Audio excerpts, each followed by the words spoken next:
Okay, good morning. I hope you're having a good start to your Tuesday, and let's just get right to it real quick because this is centrist media being exposed for how incompetent and desperate for salacious headlines on leftists and real progressives they are always, and when they are caught in their mistakes, we will have to fully highlight them and embarrass them. So, okay, yesterday there was the news that surfaced from the Washington Post about how the investigation into Jane Sanders and Burlington College is going to such a high level, with now a grand jury asking for testimony, and the fact that there's records and being seeked from Burlington College and being looked at. But the main gist, of course, was grand jury testimony being seeked, and that's what they had indicated in the reporting. But it turns out that that wasn't the case.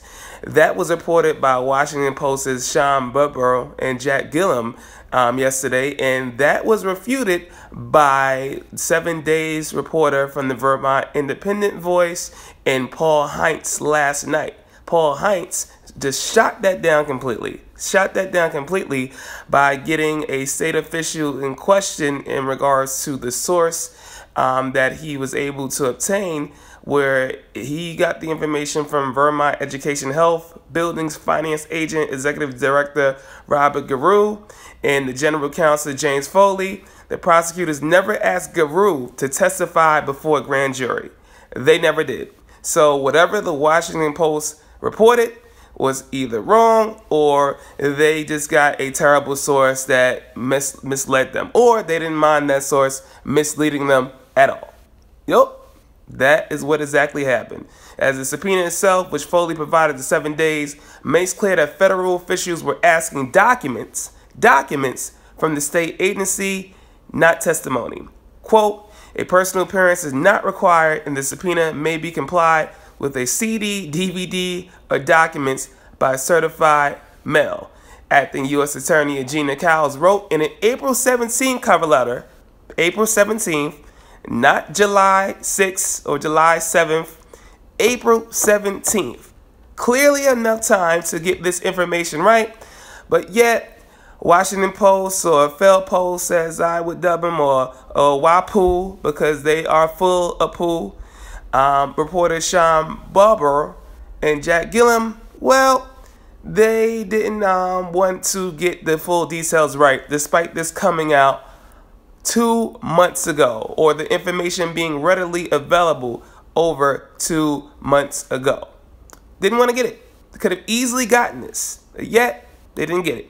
And that distinction is important to request for documents and not testimony, because federal prosecutors often use grand jury subpoenas to obtain documents at an early stage of the investigation, as Paul Heinz reports in his slapdown of the Washington Post getting it completely wrong here. And this is just yet another example of how powerful centrist corporate media institutions will rush stuff out without any hesitation whatsoever, to try to make leftists and progressive figures look bad, only to then get exposed in this day and age of more sites and more news organizations being able to push back on their misinformation. And it's going to be quite hilarious to see how this is going to continue to play with this investigation that is once again the genesis of a Republican Karl Rove wannabe hack and Bradley Thompson in the state of Vermont.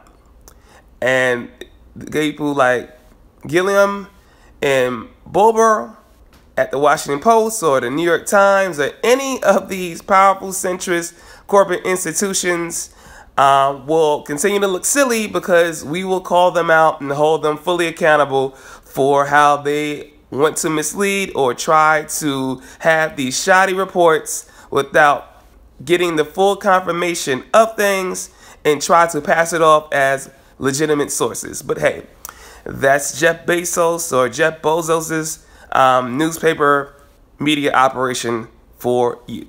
So I hope that was a good start to your Tuesday, unless you're Sean Bobero or Jack Gilliam, who spread that faulty information yesterday, well, let's just say that their Tuesday morning right now is having quite the rude awakening at the moment. So, this is first report from TYT Politics Today. Many quality reports, as you'll see, my quality colleagues, Emma Vigilant and Jordan C. on the road handling his business in Flint, because I have to dub him Jordan C. So, once again, thank you for watching. This is Andrew Jones, and stay locked in to TYT Politics, always trying to cover the real topics, no BS corporate censored media conflicts. Take it easy. Goodbye.